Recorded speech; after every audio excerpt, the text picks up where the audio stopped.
Shit's getting weird. Part infinity. Fed up with potholes throughout their city, Compton residents started fixing the problem themselves. Now they're being ordered by the city to stop. We were expecting more of a thank you. But instead of what? Instead we got a cease and desist letter. What Daisy and Alex, the liberals, are calling the letter they got from the city of Compton asking them to stop doing this. Filling in potholes in their neighborhood. The couple has been raising money to fix what many city residents are complaining about. They just issued a cease and desist on these people who are fixing the potholes. What do you think? I think that's awful. $1 million a year in salary, and you can't figure out how to make up a $567 a month shortfall. This is a budget problem you cannot solve. You're an expert on financial statements and you run a $2.6 trillion bank. I know you're good at numbers, and you've shared lots of opinions recently about how the U.S. should budget its resources, how families should budget their resources, and so I'd like to ask for your help on a problem. I went to Monster.com and I found a job in my hometown of Irvine at JP Morgan Chase. It pays $16.50 an hour, and so I wondered if I could, if you'd indulge me, when you do the math on this and you do the $16.50 out at 40 hours a week for 52 weeks a year, it comes out to an income of $35,070. Now this bank teller, her name is Patricia. She has one child who's 6 years old. She claims the one dependent after tax. She has $29,100. We divide that by 12. She rents a one-bedroom apartment. She and her daughter sleep together in the same room. In Irvine, California, that average one-bedroom apartment is going to be $1,600. She spends $100 on utilities. Take away the $1,700, and she has net $725. She's like me. She drives a 2008 minivan and has gas. $400 for car, expenses, and gas, net $325. The Department of Agriculture says a low-cost food budget, that is ramen noodles, a low food budget is $400. That leaves her $77 in the red. She has a Cricket cell phone, the cheapest cell phone she can get for $40. She's in the red $117 a month. She has after-school childcare because the bank is open during normal business hours. That's $450 a month. That takes her down to negative $567 per month. My question for you, Mr. Diamond, is how should she manage this budget shortfall while she's working full-time at your bank? I don't know. I'd have to think about that. Would you recommend that she take out a JP Morgan Chase credit card and run a deficit? I don't know. I'd have to think about it. Would you recommend that she overdraft at your bank and be charged overdraft fees? I don't know. I'd have to think about it. So I know you have a lot I'd love to call up and have a conversation about her financial affairs and see if we can be helpful. See if you can find a way for her to live on less than the minimum that I've described. Just be helpful. Well, I appreciate your desire to be helpful, but what I'd like you to do is provide a way for families to make ends meet so that little kids who are 6 years old living in a one-bedroom apartment with their mother aren't going hungry at night because they're $567 short from feeding themselves, clothing them. We allow no money for clothing. We allow no money for school lunches. We allow no money for field trips, no money for medical, no money for prescription drugs, nothing. And she's short $567 already. Can a police officer well, let me try this another way. If I'm walking down the street and a police officer wants to stop and talk to me, can he just stop and talk to me for any reason? Senator, you can seek your consent to stop and talk to you. What if I don't consent? If you don't consent, then the officer needs to have a reasonable articulable suspicion that a crime has been committed, will be committed, and be able to articulate that to justify the stop. Okay. Then how come police officers can set up a roadblock and stop 500 people to see if they have liability insurance? My understanding is that the Supreme Court has ruled that those types of stops, when generally applied, are conducive to good order and policing. Why? They're still stops, aren't they? Senator, in my 8.5 years as a prosecutor, I've not had to litigate the adequacy. I know. I'm just asking you what you think. I mean, isn't that pretty intrusive? What if I'm in a hurry to pick up my kid from school? And I don't have time to wait for 10 minutes. And I don't want to wait anyway. Why? If a cop can't just stop me on the street, why can they stop me and check my insurance? Senator, as far as my personal belief, I haven't encountered that. I'm just asking you legally, why can they do that? Again, I haven't encountered that issue, so I don't have the research on that, Senator. Okay. Thank you. Thank you, gentlemen. Don't fall for these 4 trick questions when you get pulled over. 1, do you know how fast you're going? Trick question off the face. The officer wants you to say, no, sir, I don't, because then he could pick any number and you can't dispute it. So just tell the officer, officer, I was going the speed limit. I know I wasn't speeding. 2, can we search your car? Absolutely not. The answer is always no. If the police had a probable cause to search your vehicle, they'd already be doing it. But they ask you for permission because that waives any wrongdoing on their part. So, when in doubt, just say no. 3, where are you coming from? Respectfully, that's none of their goddamn business. So the best thing that you can tell them is, officer, I'm just trying to go home. Is there a reason you're asking me where I'm coming from? That's it. After that, you don't have to say anything. Number 4, do you know why I pulled you over? The last thing you want to do here is say, oh yeah, because I forgot to stop at that stop sign or I forgot to use my blinker. As soon as you admit that you did something, it's over. Game over. They have all the evidence they need because you have just confessed. Oh, I got another good one for you. So they gave you a traffic citation, did they? Ah, okay, let's take care of that. Contact the prosecutor's office and inform them that you want that officer that stopped you and gave you that citation, you want them on the Brady list. Any officer that is on the Brady list means that they are no longer a credible, reliable witness. Case dismissed. How to be a court case quick and easy. You're going to go ahead and get an LLC or a DBA in your strawman's name. When you go to court, they're going to ask you, hey, is blah, blah, blah here? You're going to go ahead and say, I'm the representative of that company. That's a business. Here's the paperwork. Go ahead and show the paperwork. Like, it's on the paperwork. Like, this is my LLC in that name. And just be like, if this is a tax matter, I'm going to have to file 1099. Or am I in the wrong court? And they don't want to dismiss the case like that and try to put people on the spot. So they're going to be like, yeah, I think you're in the wrong court, sir. Then after that, you're going to just get up and leave. The reason why this will work is because when the judge hears about taxes or anything taxes, they get scared. They get scared because they're tax courts and they don't pay taxes. So if you file taxes on those charges, they would have to pay too. This job is not for everyone. Okay, y'all. I told y'all I was going to give y'all the sauce, man. So you put this right here. I do not accept this offer and I do not consent to these proceedings without prejudice, right? You put your name right here in the middle, and over here at the bottom of your paper, you put, you get it notarized. Make sure that you write in blue ink or purple ink. Remember, blue ink or purple ink. You just take your charge, put this on top of it, and then go give it to the court. And watch what happens. Everything's gonna go silent. So like I said, y'all, I'm gonna be giving y'all everything that y'all need to know. You know what I'm saying? I'm gonna be giving it to y'all.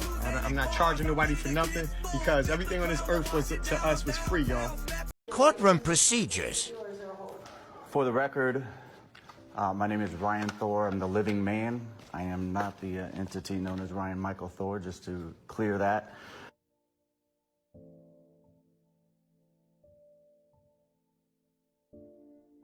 I am here on special appearance.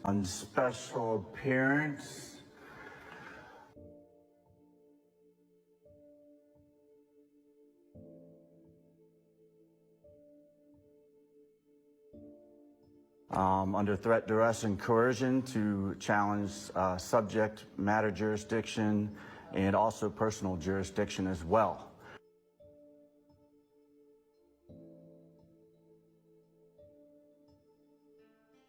I filed my paperwork for you on Friday, and the clerk illegally denied it. I went again this morning and filed my paperwork again for you. The clerk again illegally denied it, even though I gave her a notice telling her it's a felony for her not to accept my paperwork. And actually, it's in law, it's considered filed when I gave it to her. Yeah, how's it going? Over for expired registration. Yeah, I don't have registration. Yeah, I can see that. Yeah. You know, if your vehicle's, I'm not towing your vehicle, but you know, if your vehicle's not registered over 6 months, it can get towed. Yeah, you know, I don't use registration or license when I travel. Okay. Why is that? Because I'm not a United States citizen. So what are you? I'm a state national. Okay. So do you have a driver's license? No, I use a passport when I travel. Do you have a passport? Yeah, I got a passport. Would you like to see it? Please. There you go. Do you reside in California? No. Who's the vehicle registered to? Well, I own the vehicle. I have my MCO right here. It's not registered to the state. Do you plan on registering it? No, I let the registration expire I because. see that. So then should they take your vehicle? Well, no, I don't think that that's reasonable. It's legal. By the vehicle code. Yeah, but it's not lawful. I'm not good. I'm not operating in commerce. I'm not operating in commerce. You guys have the authority to regulate commerce, right? Yeah, whatever. Well, what do you mean whatever? What do you mean I whatever? don't understand all that stuff, so I see where this is going. So anyway, the vehicle code in California states that if you're going to drive a vehicle in California, own one. This is an automobile, not a motor vehicle. By definition of the California Vehicle Code, I got it right here. I'm not operating in commerce, so there's no reason for you to regulate me. Oh, okay. All right. Got it. That's all. No worries. But I do have private insurance. I'm not driving out here or traveling. Can I see your insurance? No, it's private. But I've communicated with the authorities, and they know who I am. Who's that? Who are the authorities? Well, I know who you are an authority person. Well, the Barbara Rooney, I've talked to her. She has an injunction from me. So I mean, I have a name decree. So I'm not even. You guys administer the estates of the dead, okay? That's why you have. That's you, the police, the policy enforcers for the United States Corporation. That's why you guys are police and not sheriff. So you have codes, statutes, regulations. And that's what you enforce. But I'm not a person in commerce right now. And so that's all. That's all. Make sure this is clear. We'll be good. I appreciate you. Thank you. So I normally issue fix-it tickets for this. How does this work with you? Fix-it tickets? Yeah, for registration for fix-it ticket. Well, I mean, I'm not obligated to have registration if I'm not operating in commerce. But So, I'm obligated to fix a ticket for vehicles. I mean, if you want to write me or hand me a ticket, I mean, I'll rescind it, I'll rescission it. I mean, I don't think it's worth your time. Probably not, but I gotta do something. All right. Well, I mean, I was about to get in and out. I'd rather just talk with you about this and keep it civil, and we don't have to do this. I mean, aren't you curious as to, this whole process? Not really. No. Well, I went to the went to the State Department, and you have a passport, so you live in the United States. You have to believe in some laws, right? Well, sure, I believe in law. Yeah. But there's a difference between law and policy, right? Yeah. Yeah. So I mean, when I'm traveling around, I mean, you took an oath when you become a police officer, right? To defend the Constitution. Right. Right. And I served 20 years in the Marine Corps. All right. So you should know that part of the Declaration of Independence, which is what the Constitution is constituting, right? We're moving forward. It talks about liberty.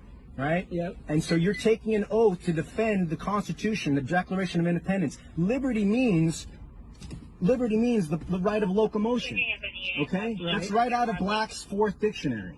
Okay. So I have the right to move about, and it also is my free speech. How can I go and have free speech and assemble and have my constitutional right if I have to have a license to move around? That right there is against my rights. I mean, this is a document from, but it's pertaining to the fact that people have rescinded their contracts with the federal government, and they're moving out, and it says, look, your law enforcement may be unaware of this, right? Free to go. I don't want to have you any longer so that it turns into a detention because I only have you stopped for so long. I appreciate it. You can continue talking, but just so you know, you're free to go. I appreciate your help. So now if you talk, I'm not holding you here and you can... Got it. Well, I'd love to continue talking with you. I mean, this is just one example. Oh, sovereign citizens are idiots. Idiots. You can't be sovereign and a citizen at the same time. No, it's an oxymoron. Well, it's an oxymoron. A sovereign is someone who's their own king, right? Just drive safe. I'm impressed you have Travel safe. Driving is the commercial term. See, this is how they get us with diction, right? If you say driving, then suddenly you're in a motor vehicle, right? And that's a commercial term. And so, I mean, and I can walk you through it. It's really quite simple. Time I would do it, All right. You took the time out enough. I've learned something. Well, and it goes a lot deeper than that. I mean, but I believe it. It does. yeah. I don't have a thing. Well, if you have a card, I'd be happy to send you information about what this process. I think there are a lot more people you're going to be pulling over a lot more people and seeing a lot more of this. So. Well, in my 8 years, this is the first I pulled over. Check this out. You think that's cool? But This I is knew a- right away. I'm like, this isn't sovereign. This is a decree from the judge, right? Right. And I've changed my name from all caps, right, to a proper stylization, okay? Okay. And now, this has to do with when you're born, they create a trust in your all caps name. Right. And then they basically trick everybody, or we all assume that as our identity. That's why every government paper you've ever had or any bills that come to your house, they're all in your all caps name. But that's not you. You're actually this name. Right. And the reason why you can't give me a ticket, except for something in my all caps name, is because at the highest levels, you guys are administering the estates and the trusts of everyone. Check it out. Well, and when you change your name, I'm out of the system now. I can no longer be administered by the policy enforcers. Because it's all, the public is the dead. I'm It's, gonna check it out. it's quite fascinating. Anyway, Have a good night. have a wonderful day. I'm gonna get some Thanks for your food. cooperation. Well, you guys do a really dangerous job, and I really appreciate everything you do. With the way that the nation's going right now, I mean, all right, brother. I appreciate you so much. All right. Thank you. So I'm within the policy. It's a verbal warning, but you're not detained for just verbal warning. Thank you. So what was your name?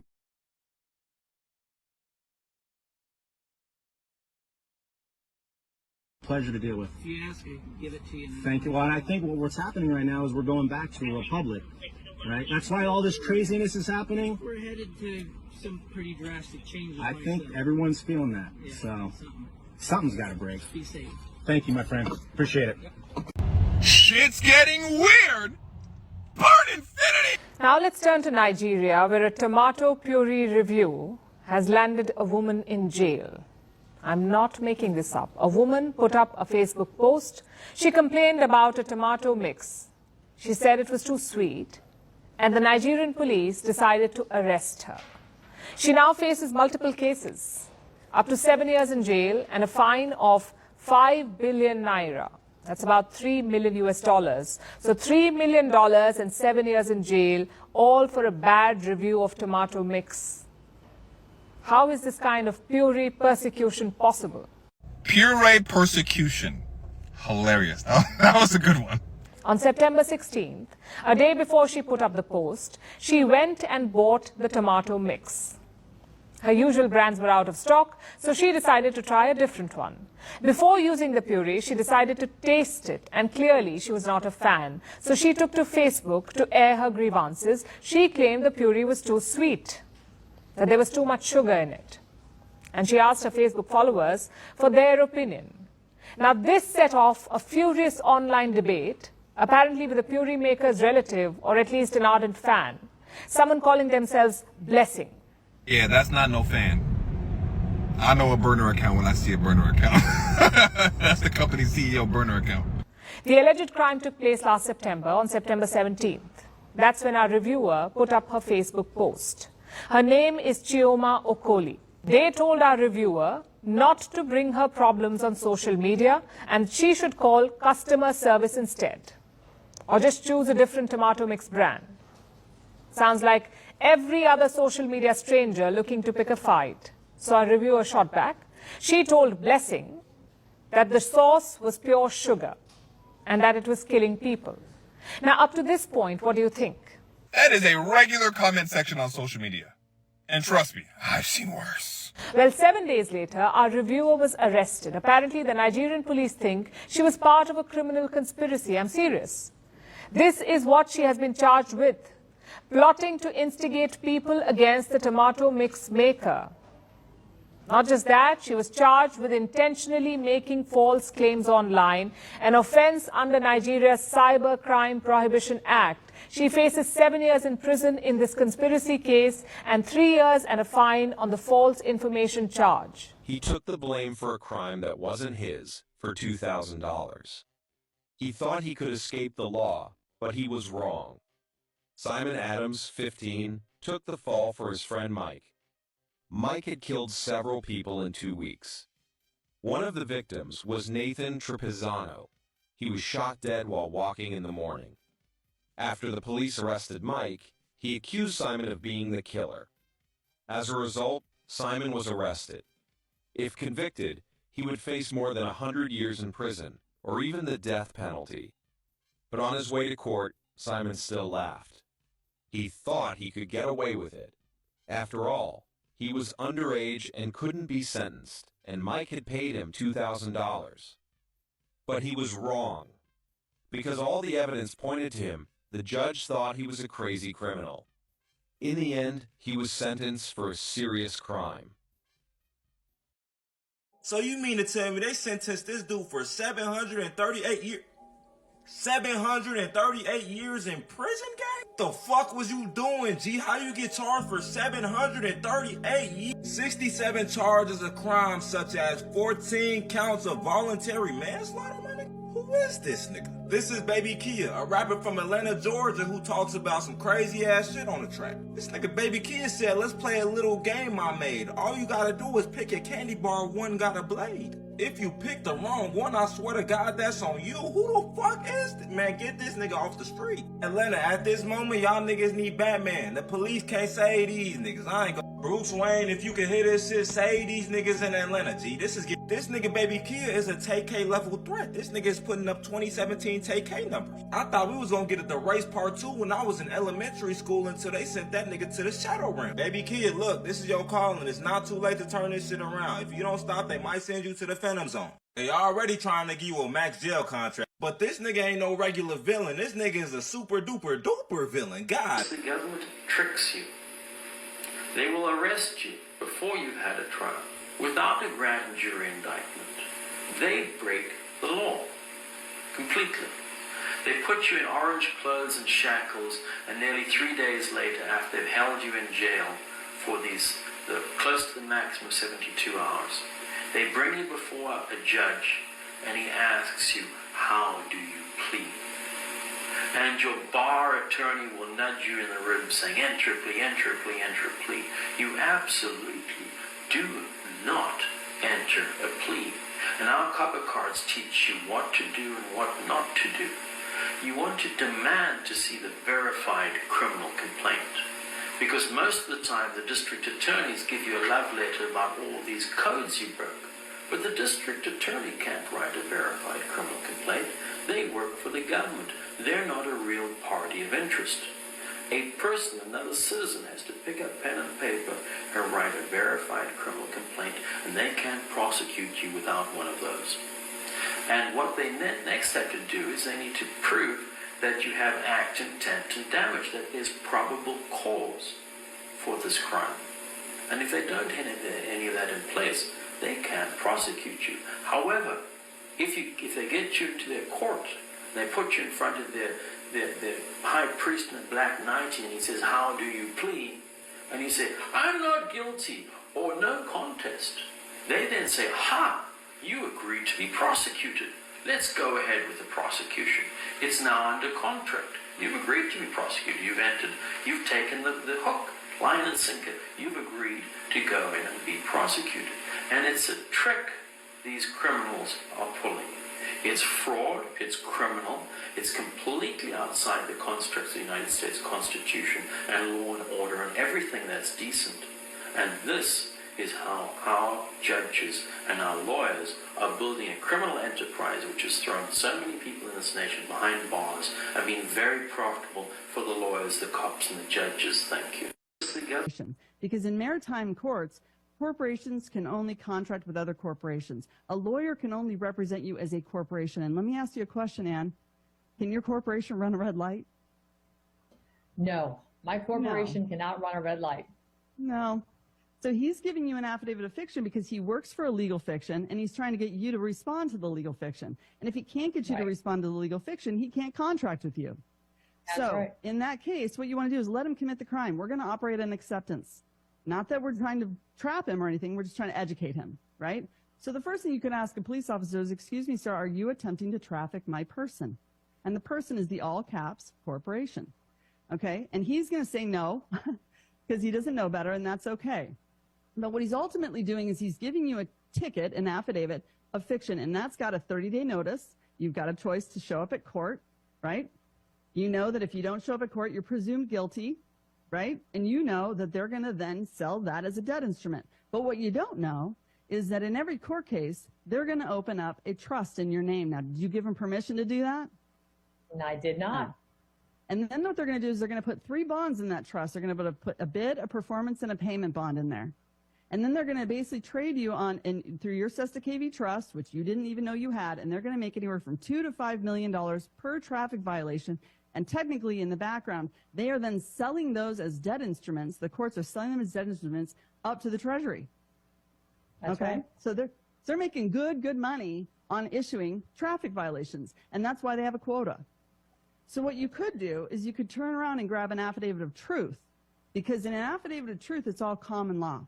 So you leave the court systems completely behind because they're all corrupt at this point. They're all just administrative maritime courts. And what you could do is you can operate. So imagine you're on a playing field down here, Ann, and this is maritime. We're going to take it to a playing field up here. And by the way, the playing field down here, we're like in the football field, and we're all the way back to the 1-yard line because no one ever taught us how to play offense. But I'm about to take you to a football field right above that. And you're going to fly right over to the end zone because you're operating in truth, and no one can rebut truth. So you're going to give them words that no man can gainsay. And in your affidavit of truth, you're going to say in that affidavit, there is no evidence that you didn't just hold me at gunpoint and attempt to traffic my person. There's no evidence that you're not working for a foreign corporation. There's no evidence that you are actually, in fact, a police or policy enforcer for the original republic. There is no evidence that you haven't signed an oath or have signed an oath to we the people, right? So what we are going to do with this affidavit of truth is we're reasonable. It's a negotiable instrument. So this officer can choose to either sign an oath to we the people, or he can choose to resign. He can do anything he wants. He can negotiate this instrument. But technically, he's taking a personal liability with every single ticket that he issues because he is working for a crime syndicate. And because he doesn't know that, that's okay. But in common law, every single man or woman is accountable for their deeds on this earth. So they have to be notified. So you put them on notice. So in your affidavit of truth, not only should it have documentaries to wake this officer up and let him know what's really going on, because again, he's probably a good guy, doesn't know what's going on. But in this affidavit of truth, you can let him know that there are all these things he has to rebut. In other words, he has to prove. You're giving him you're forcing burden of proof back on him that he has in fact signed an oath to we the people. And he hasn't, so he cannot prove otherwise. And when you put it in a negative advertement statement, you're basically saying there is no evidence to show that you did not just do this. Now, this is a very powerful statement. A negative advertement statement is very different than asking them for burden of proof. I'm not saying, hey, under burden of proof, prove to me you didn't just do this. Prove to me there wasn't bank fraud. Under burden of proof, prove to me that you didn't just willingly traffic my person. They can't prove that. But if you say there is no evidence, you're asking him to come to a court of record with evidence. You're forcing him to prove his innocence. So you're saying there's no evidence to prove you didn't just hold me at gunpoint. Okay? And which is extortion. It's forced law. Okay? So when you do this, again, in your affidavit of truth, you give him a timeline. He's got 30 days to seek a trial by peers or to cure, or he is now personally liable. And you can rack up these charges to about $1 million a pop. So if some of the people knew this right now and they were serving affidavits back to police officers, we're really just flipping the playbook. And at that point, this becomes a debt instrument. Excuse me, sir. What's your first name? Free. What's your last name? Closer. Oh, so you're free to go, sir? Hey! The Antichrist's car is already ready. Just take a look at every detail of its design. Angelic wings, a winged being at the front, and a human figure with outstretched hands mounted on it. The bearer of light, the incarnate demon who has come to bring false peace. The mysterious car, valued at $10 trillion, was filmed being escorted on a road in Southern California, United States these days. It is composed of structures made of 24-karat pure gold. Several armored cars provide containment as it travels towards a location no one knows. Are we really witnessing the Antichrist's car? We know that during his rule, no one will be able to surpass him. He should be above everything and everyone, possessing the most expensive house, the most expensive car, the most expensive life, and being treated like a god on earth. Therefore, what we see may be a sign, as there is no vehicle in the world more expensive than this.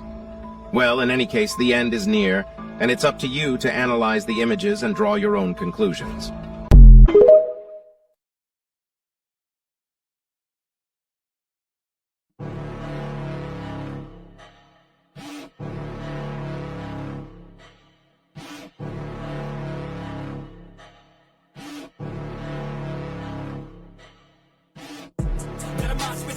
You better watch out if you're gonna be the road ahead of full prophecy to be the greatest beast the world has ever seen. I feed him every day like the bones clean. I feed him all the hate and he grows me. And he gets claws real big, pissed off quick. And if you cross him, you might drop dead. Metaphorically, of course, settling the sword. Never getting bored, loves the blood and gore. Always wanting more freedom from the source. They don't really understand until they feel the force of hearted. If you start shit, you'll be heartless in the darkness. Torn apart quick, you left scars break to be chewed up and discarded. And this world ain't right, won't accept it. Negative energy, I expect it. Once it's in your mind, it's infectious. So fight for your life and reject it. You better give me space, I'm protective. My adrenaline spikes when I'm threatened. And if you stay in my way, I'm aggressive. Cause when there's no... This angel is worse than Satan. The Book of Enoch explained a group of fallen angels known as the Watchers. And what they did will shock you. I'll explain the worst of these angels at the end of the video, so stay until the end. There are 200 of these angels that fell, and here are a few of their names. Samyaza, Azazel, Armaros, Arakil, and Barakil. Now let me explain why these angels are so bad. Azazel taught mankind how to make weapons for war. This act alone resulted in chaos, even still to this day. But it gets far worse. The leader of these angels, Samyaza, is far worse than Satan himself. Here's why.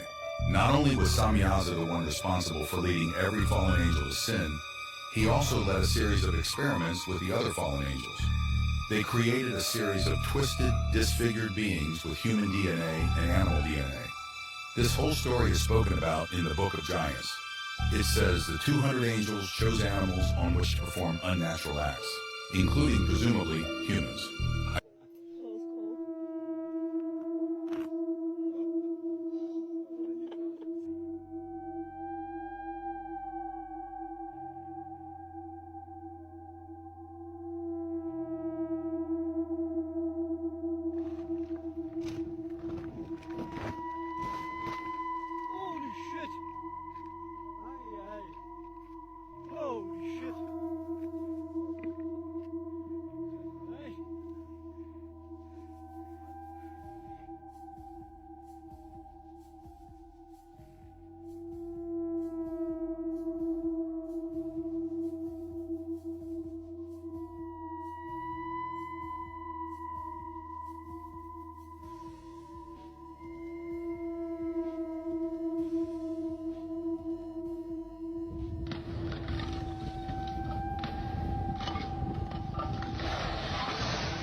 Jesus did not die for your sins. He died trying to show you that the church was worshiping Satan and the empire was farming you like an animal. The same church and empire that assassinated him by crucifixion. The same church and empire that rewrote the book that you read today that you think is the truth. Those who follow the blood of Christ doctrine, believing that Jesus died and shed his blood to wash away your sins, disrespect everything Jesus actually did for you. Do me a favor and go back in that book, because there is some good parts, and read the story again. The people he was telling you were evil, the same people that killed him, the same people that rewrote the book that you read out of, you worship and follow. You worship and follow their version of the Christ story. They assassinated him. They're lying to you. Jesus came here to give you the truth, that our institutions are corrupt. And Jesus also told you what you needed to do to fix that, to do far greater things than he. Fact. And now this. This is for entertainment purposes only. High alert, expecting flooding.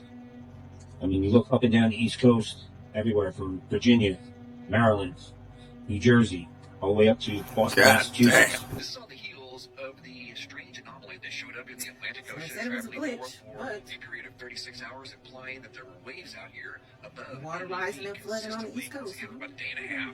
Don't know the full details behind what actually occurred. That thing here. is huge. I took a look at it, and what made the most sense to me, other than obviously some sort of a digital glitch, would have been an underwater craft of some sort, obviously quite motion along the eastern seaboard of the United States. You can see there's flooding being forecasted, extending from North Carolina all the way up into lower Massachusetts, and even a little bit farther north. The green areas are flood advisories. The red areas are the areas where water is supposed to rise today. In fact, if we click on one of these, we can see just how much. Moderate flooding almost at the major stage. The purple line is major flooding in Bishop's Head, Maryland. Again, this is today, right now as I do this video. Brace yourselves.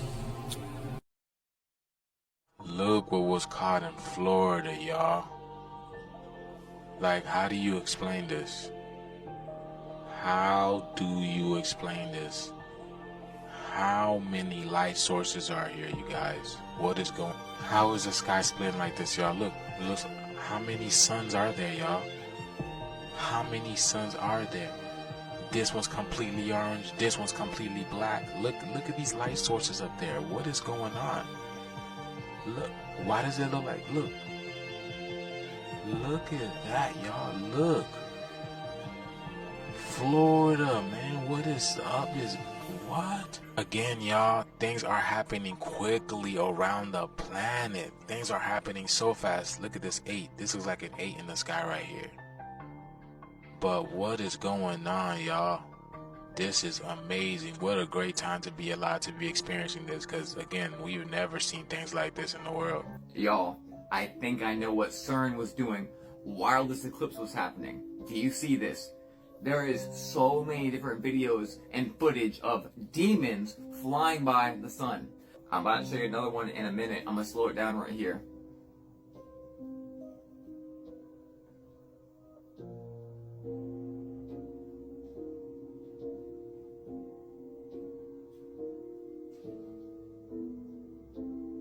And then there was this one. And there's so many more.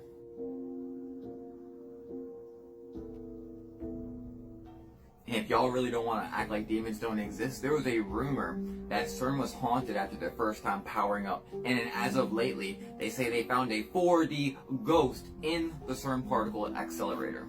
AKA, they found a demon, another entity above our dimension.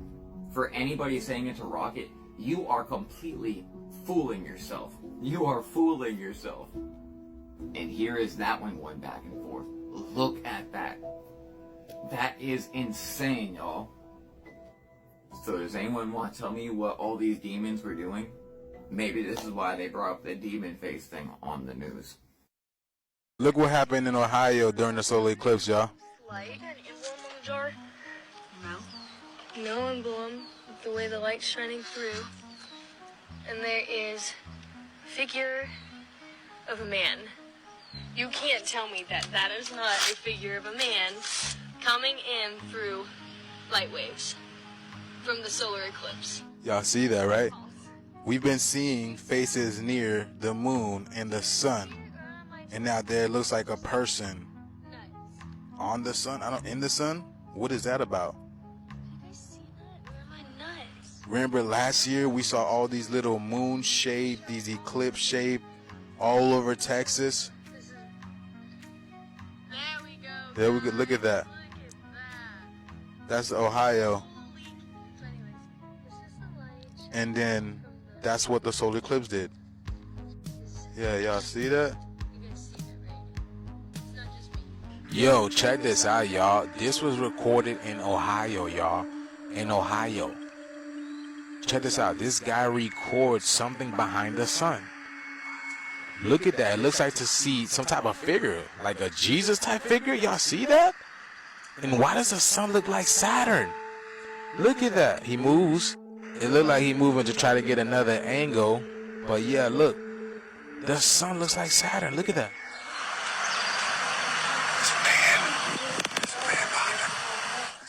And then you see all the red and blue. You see all the red and blue. Look at that. Y'all see that, right? Now, the reason why that's crazy is because this was seen in Nineveh, Ohio. And the reason why that's important is because this is also in the path of the Great American Solar Eclipse. Y'all see that? Nineveh, Ohio. You guys see that, right? So what is going on? Y'all just seen and recorded that figure in the sky, and this is in the path of the Great American Solar Eclipse. What that is standing right there? Like 10 states or something. What? I can't see. I can't see anything. Stop playing. He's corny. No, So I'm corny. not joking. What are you talking about? I can't see anything. You told me it was over. Yeah, but I didn't mean it was over so you could keep your glasses on. Dude, are you kidding me? No. Oh my god, dude. Are you being serious? No, I told you a million Guys, times. get mommy. You took off the glasses? Yes. And then you looked at the sun? Yeah, but I didn't. I thought it wouldn't affect me anymore because it was. I'm right here. it was I'm over here. You can't see my hand right now. No. Oh my god. Alright, hold on. He's gotta be joking. What are you doing? Sit down. Sit down in the chair. Why'd you take them off? I don't know. Let me see. Oh my god. Yo. Go get Lexi. Ask her when the ambulance is coming. Go get Lexi right now. Where's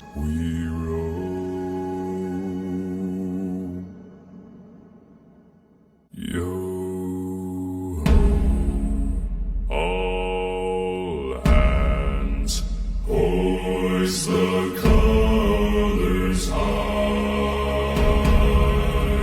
Heave ho, thieves and beggars, never shall we die.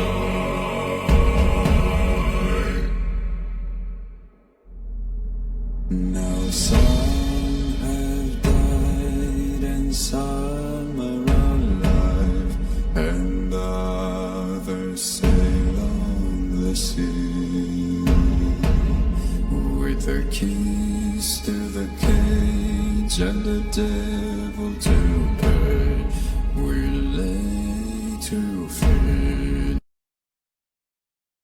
The Alpha Centaurians, the Telosians, the Pleiadians, the Arcturians, the Lyrans, the Alpha Centaurians, the Telosians, the Pleiadians, the Arcturians, the Lyrans. Caught on Camera, Part 33. What the fish happened?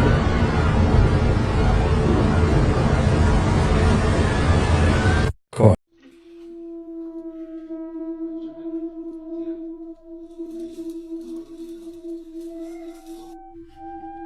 Say hi.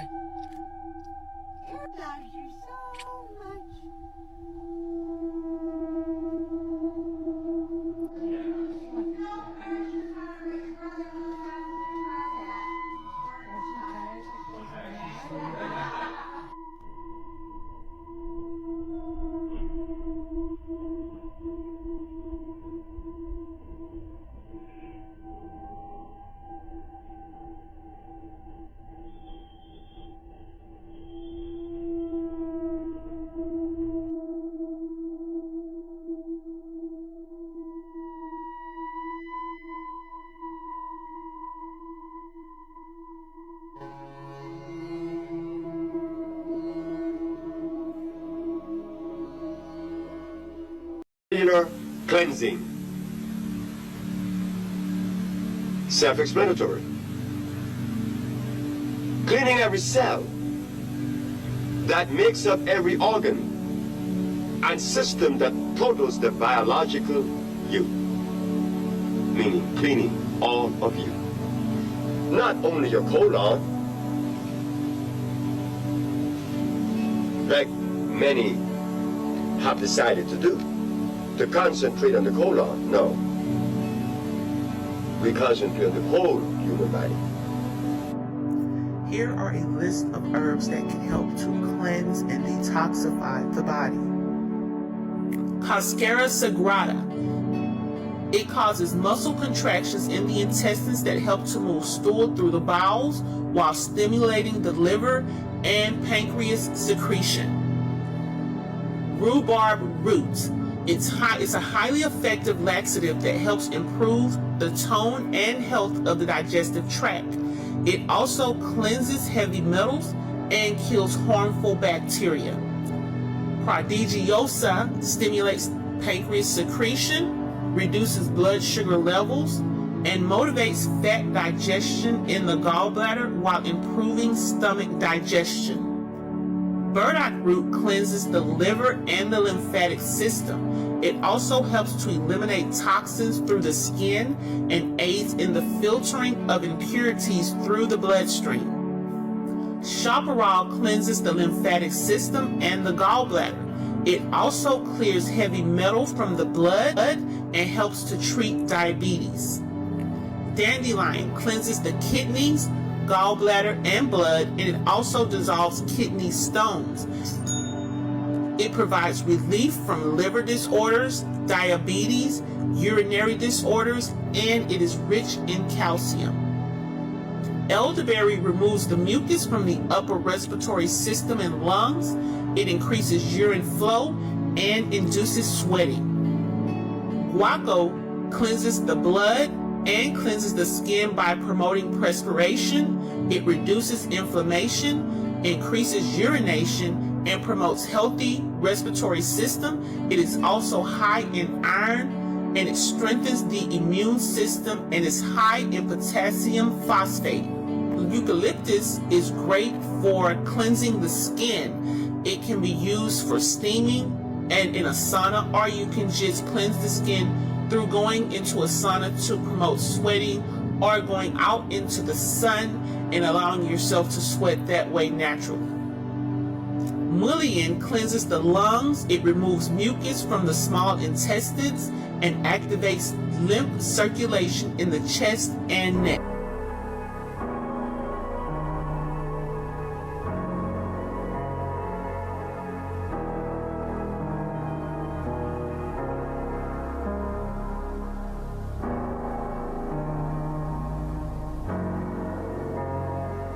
Entertainment purpose only. An illusion, it will be so large, so vast, it will escape their perception. Those who will see it will be thought of as insane. We will create separate fronts to prevent them from seeing the connection between us. We will behave as if we are not connected to keep the illusion alive. Our goal will be accomplished one drop at a time, so as to never bring suspicion upon ourselves. This will also prevent them from seeing the changes as they occur. We will always stand above the relative field of their experience, for we know the secrets of the absolute. We will work together always, and will remain bound by blood and secrecy. Death will come to he who speaks. We will keep their lifespan short and their minds weak, while pretending to do the opposite. We will use our knowledge of science and technology in subtle ways, so they will never see what is happening. We will use soft metals, aging accelerators, and sedatives in food and water, also in the air. They will be blanketed by poisons everywhere they turn. The soft metals will cause them to lose their minds. We will promise to find a cure from our many fronts, yet we will feed them more poison. The poisons will be absorbed through their skin and mouths.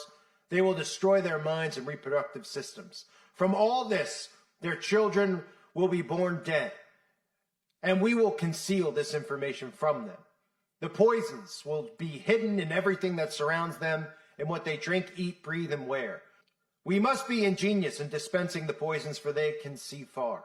We will teach them that the poisons are good, with fun images and musical tones. Those they look up to will help. We will enlist them to push our poisons. They will see our products being used in film and will grow accustomed to them and will never know their true effect. When they give birth, we will inject poisons into the blood of their children and convince them it's for their help. We will start early on, when their minds are young. We will target their children with what children love most, sweet things. When their teeth decay, we will fill them with metals that will kill their mind and steal their future. When their ability to learn has been affected, we will create medicine that will make them sicker and cause other diseases, for which we will create yet more medicine. We will render them docile and weak before us by our power. They will grow depressed, slow, and obese, And when they come to us for help, we will give them more poison. We will focus their attention toward money and material goods, so they may never connect with their inner self. We will distract them with fornication, external pleasures, and games, so they may never be one with the oneness of it all. Their minds will belong to us, and they will do as we say. If they refuse, we shall find ways to implement mind-altering technology into their lives. We will use fear as our weapon. We will establish their governments and establish opposites within. We will own both sides. We will always hide our objective, but carry out our plan. They will perform the labor for us, and we shall prosper from their toil. Our families will never mix with theirs. Our blood must be pure always, for it is the way. We will make them kill each other when it suits us. We will keep them separated from the oneness by dogma and religion. We will control all aspects of their lives and tell them what to think and how. We will guide them kindly and gently, letting them think they are guiding themselves. We will foment animosity between them through our factions. When a light shall shine among them, we shall extinguish it by ridicule or death, whichever suits us best. We will make them rip each other's hearts apart and kill their own children. We will accomplish this by using hate as our ally, anger as our friend. The hate will blind them totally, and never shall they see that from their conflicts we emerge as their rulers. They will be busy killing each other. They will bathe in their own blood and kill their neighbors for as long as we see fit. We will benefit greatly from this, for they will not see us, for they cannot see us. We will continue to prosper from their wars and their deaths. We shall repeat this over and over until our ultimate goal is accomplished. We will continue to make them live in fear and anger through images and sounds. We will use all the tools we have to accomplish this. The tools will be provided by their labor. We will make them hate themselves and their neighbors. We will always hide the divine truth from them, that we are all one. This they must never know. They must never know that color is an illusion. They must always think they are not equal. Drop by drop, we will advance our goal. We will take over their land, resources, and wealth to exercise total control over them. We will deceive them into accepting laws that will steal the little freedom that they have.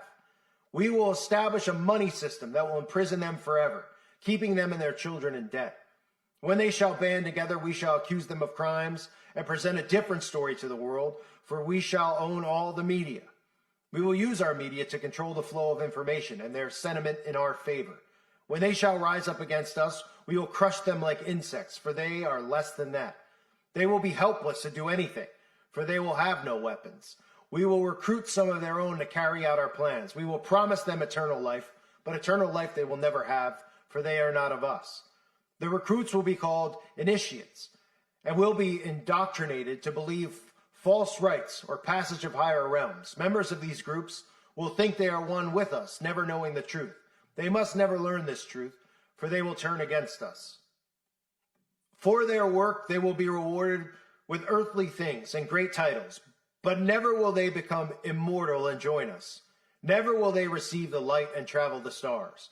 They will never reach the higher realms, for the killing of their own kind will prevent passage to the realm of enlightenment. This they will never know. The truth will be hidden in their face, so close they will not be able to focus on it until it's too late. Oh yes, so grand the illusion of freedom will be that they will never know they are our slaves. When all is in place, the reality we will have created for them will own them. This reality will be their prison. They will live in self-delusion. When our goal is accomplished, a new era of domination will begin. Their minds will be bound by their beliefs, the beliefs we have established from time immemorial. But if they ever find out they are our equal, we shall perish them. This they must never know. If they ever find out that together they can vanquish us, they will take action. They must never ever find out what we have done, for if they do, we shall have no place to run, for it will be easy to see who we are once the veil has fallen. Our actions will have revealed who we are, and they will hunt us down, and no person shall give us shelter. This is the secret covenant by which we shall live the rest of our present and future lives, for this reality will transcend many generations and lifespans. This covenant is sealed by blood, our blood, we the ones who from heaven to earth came. This covenant must never ever be known to exist. It must never ever be written or spoken of, for if it is, the consciousness it will spawn will release the fury of the prime creator upon us, and we shall be cast to the depths from whence we came and remain there until the end of time, infinity itself. So that's the secret covenant.